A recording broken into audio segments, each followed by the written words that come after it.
Hello and welcome. Today we're going to take a look at something that looks like it should be from a museum, like an old-fashioned typewriter. It's a Perkins Braille. The charity, the Royal National Institute of Blind People, says that around 7% of people who are registered as blind or partially sighted use Braille.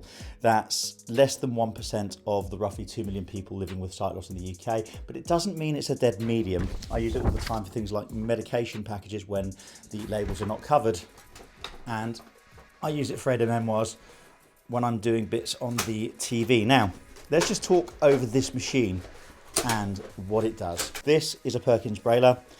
They would have looked like this for many years, probably in the 1950s, which is when it looks like it was from. But the Perkins Braille now, you can walk into a shop and buy one in precisely this condition, new. So we'll talk over what we have on the machine, and I'm going to show you how you can write things in Braille and the difference between grade 1 and grade 2. First thing to say is that we've got a number of buttons here that don't make up an alphabet, right? So one of these buttons doesn't work properly in this one, so we're just going to have to imagine it does.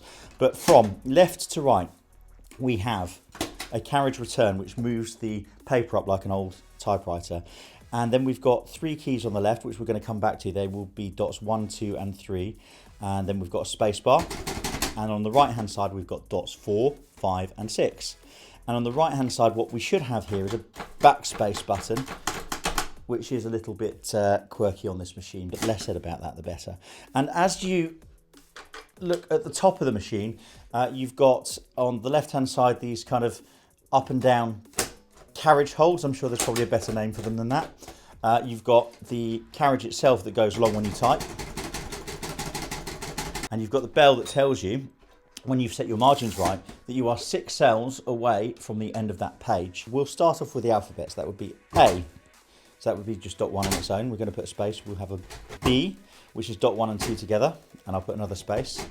We'll have a C, which is dots 1 and 4, and I'll just type the alphabet here. D, E, F, G, H, I, J, K, L, M, N, O, P. So we had that 6 cell warning, and I'll put 2 lines down here. Q, R, S, T, U, V, W, X, Y, Z. That is simple grade 1 Braille.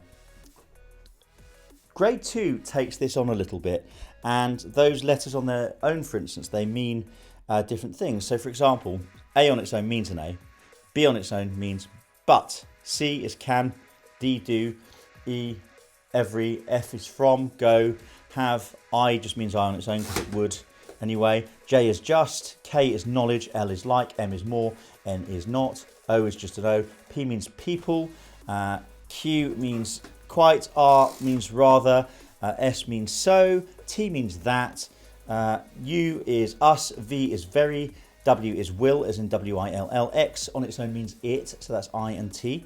Y means you, Y-O-U. And Z, now this is the confusing one, means as, A-S. Yeah, so if you see a Z on its own, or more to the point, you're feeling a Z on its own in Braille, that means as. Now, in grade 1 Braille, you can type using the alphabet like you would ordinarily. So for example, my name would be Sean, so we'll put dot 6 as a capital, and I do use those, S-E-A-N.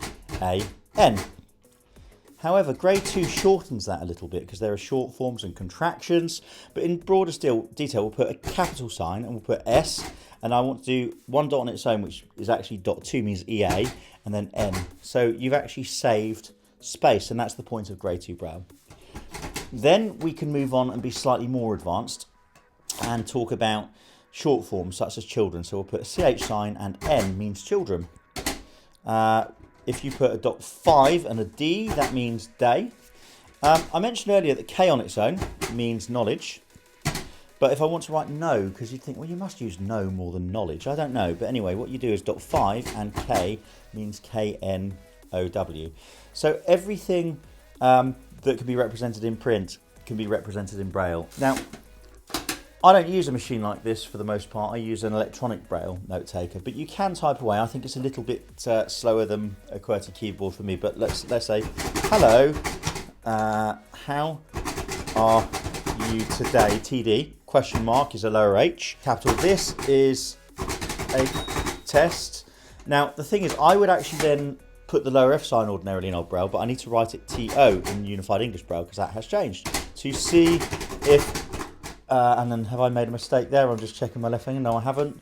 If I have been able, now this may be one of the signs that's gone, but it's a number sign, so I'm fairly certain it probably has, so my techniques are quite old. To TO, type, back one because I've just done type while, I know I've missed,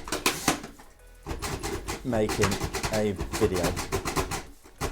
Clearly quite noisy for the workplace, but I did use these in school. When you've got it in paper form, you scan from left to right very much as if you would with print. Now, I'm not actually that fast, so I use my Braille as Ada Memoirs, but you can follow there and say, hello, how are you today, and so on. And you notice what I'm doing is, with my right hand, when you get to roughly half the sentence along the line, you drop down with your left hand and start following round.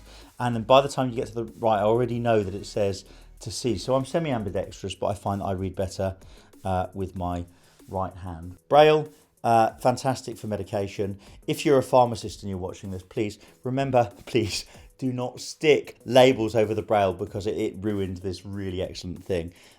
So thanks for watching, and any questions below.